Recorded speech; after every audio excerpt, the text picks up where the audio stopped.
Some minds don't simply feel emotions, they examine them.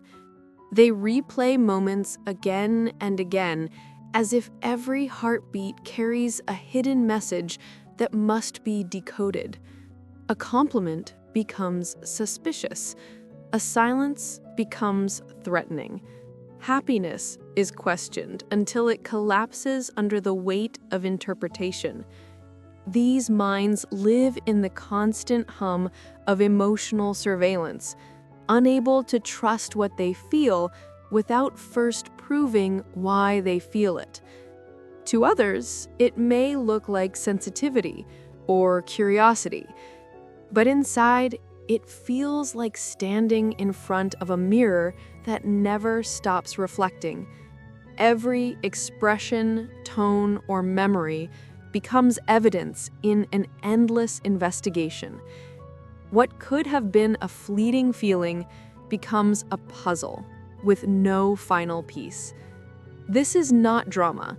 It is not exaggeration. It is the quiet, exhausting life of a mind that cannot let emotions be emotions. A mind that overthinks every feeling it touches. There comes a moment in certain lives when emotions stop behaving like visitors and become permanent residents. Most people feel something, react, and move on. But overthinkers don't move on. They linger. They replay. They attach meaning to every sigh, every shift in tone, every pause that shouldn't matter, but suddenly does. For them, emotions do not pass through, they echo. A simple conversation from yesterday returns as a series of alternate interpretations. Was that person irritated? Did their smile seem forced? Was the silence meaningful, or was it nothing at all? In the emotional overthinker, emotions acquire shape and weight. They are not sensations. They are clues. Instead of flowing freely, emotions become files stored in mental cabinets, opened, reviewed, and reinterpreted. Even joy carries suspicion. Why am I happy? Will this end? What does this say about me? Nothing is neutral. Nothing is simple. The mind knows what it feels, yet doubts the legitimacy of that feeling. Every emotion demands context. Every reaction requires justification. The emotional echo begins innocently, perhaps with heightened sensitivity or curiosity, but slowly it becomes a habit, then a reflex, eventually a cage. The overthinker starts believing that clarity must exist somewhere, hidden in layers of analysis. And so they chase it, convinced that the answer is just one more thought away. But emotional certainty never arrives. The echo only gets louder. And this is the moment of recognition, when a person realizes they are unable to simply feel. They don't experience emotions, they negotiate with them. They observe themselves feeling rather than live inside the feeling. It is not that they choose this, it is that their mind refuses to let emotions move silently through them. The overthinker becomes both participant and investigator, feeling deeply, but never trusting what is felt. The emotional echo is the beginning of a long internal journey. A journey where emotions are not just lived, but analyzed, until the analysis becomes the emotion itself. Overthinking does not emerge from nowhere. It is not an accident of personality.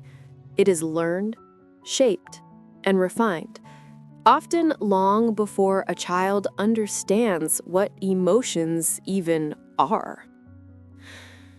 Some children grow up in atmospheres where feelings are unstable, unpredictable, or punished. In such homes, emotions are not simple expressions. They are signals that demand interpretation. A parent's silence may precede anger. A smile may hide disappointment. Praise may be conditional. The child learns early that emotions are not what they appear to be. They are codes that must be deciphered for survival. This is where emotional overthinking first takes root.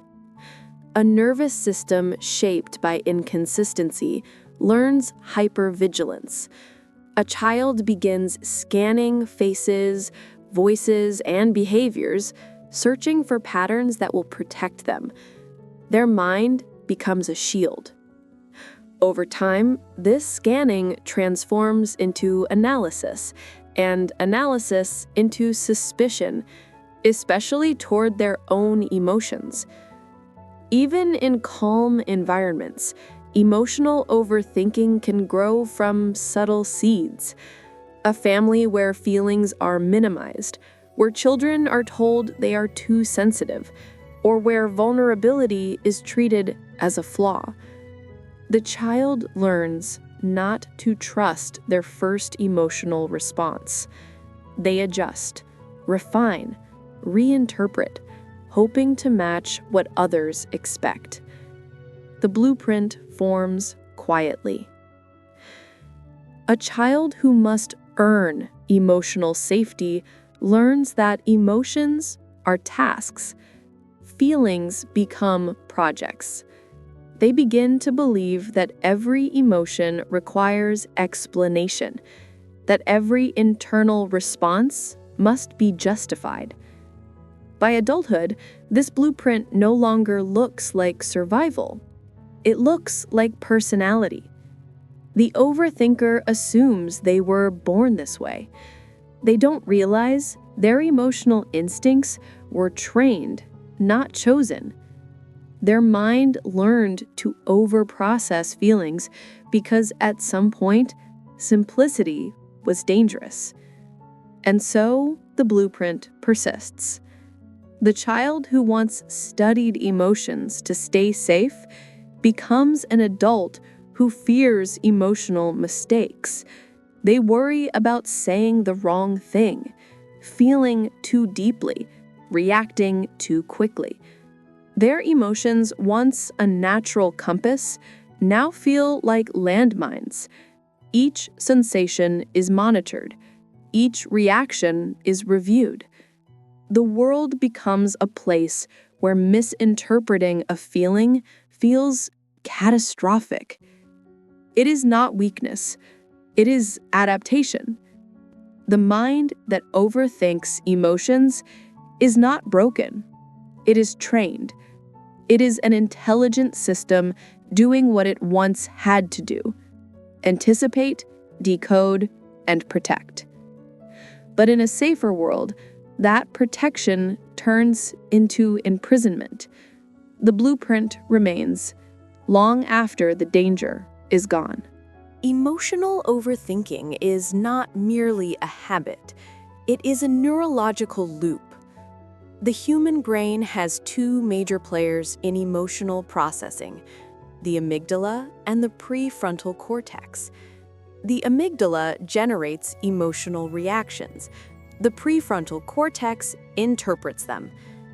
In most minds, the system balances. A feeling arises, the brain recognizes it, and the body moves on. But in the overthinking mind, this loop becomes amplified. The amygdala fires intensely, generating strong emotional reactions. The prefrontal cortex then steps in, not to soothe, but to investigate. It asks why the emotion appeared, what it means, what caused it, and what hidden dangers it might reveal. Instead of resolution, the brain creates rumination, a mental hamster wheel that spins without direction. This rumination triggers cortisol, the stress hormone. Cortisol strengthens emotional memory, causing the brain to store emotions more vividly, making them harder to release. A single moment can become neurologically sticky, impossible to forget, easy to relive. This is why emotional overthinkers replay conversations days later. Their brain does not file emotions away, it bookmarks them. Psychologists call this metacognition, thinking about thinking. In emotional overthinkers, metacognition becomes hyperactive. The brain treats emotions not as experiences, but as problems requiring intellectual resolution. This cognitive style turns the smallest feeling into a data stream. The brain tries to predict outcomes, prevent embarrassment, avoid rejection. But emotional prediction is impossible, so the loop never ends. The irony is profound. The mind overthinks emotions in an attempt to gain control, yet loses control in the process. The very system designed to protect becomes the source of suffering. The brain will not let go, not because it enjoys the process, but because it fears what might happen if Living inside a mind that overthinks emotions feels like living in a courtroom where no verdict is ever final. Every feeling becomes evidence. Every interaction becomes testimony. The self becomes both witness and suspect. The emotional overthinker resists vulnerability because vulnerability contains ambiguity. They do not merely feel sadness, they question its origin, validity, and consequences. They do not simply love, they analyze whether their love is reciprocated, deserved, or sustainable. Joy becomes suspicious. Anger becomes guilt. Confusion becomes identity. This internal interrogation creates exhaustion, not physical tiredness, but emotional fatigue, the kind that comes from never feeling at rest inside one's own mind. The prison is not constructed of walls, but interpretations. A partner's delayed reply feels personal. A colleague's neutral tone becomes an attack. Silence becomes rejection. The overthinker interprets what hasn't been said, imagines what hasn't happened, fears emotions that do not exist. Their world is made of assumptions, and assumptions are heavy. Deep down, they long for simplicity, to feel without decoding, to trust without scanning, to exist without emotional surveillance. Yet the mind resists this simplicity. It fears the unknown. It fears being unprepared. It fears emotional mistakes more than emotional absence. This creates a contradiction, the desire to feel deeply, paired with the fear of what deep feelings reveal. The result is paralysis. Experiences become filtered, edited, restricted. The overthinker does not live emotions, they rehearse them. Their suffering is silent. To others, they seem thoughtful, introspective, considerate. Inside, they are drowning in interpretations that never rest. And so, the prison remains, not made of emotion, but of meaning. Change doesn't begin with courage. It begins with noticing. For emotional overthinkers, realization arrives quietly, not as an epiphany, but as fatigue. One day, the mind repeats an old emotional loop, and something shifts. The overthinker sees the pattern, not the problem. They recognize the machinery of thought continuing long after the emotion has faded. This moment is profound. The awareness that emotional analysis has become its own emotion.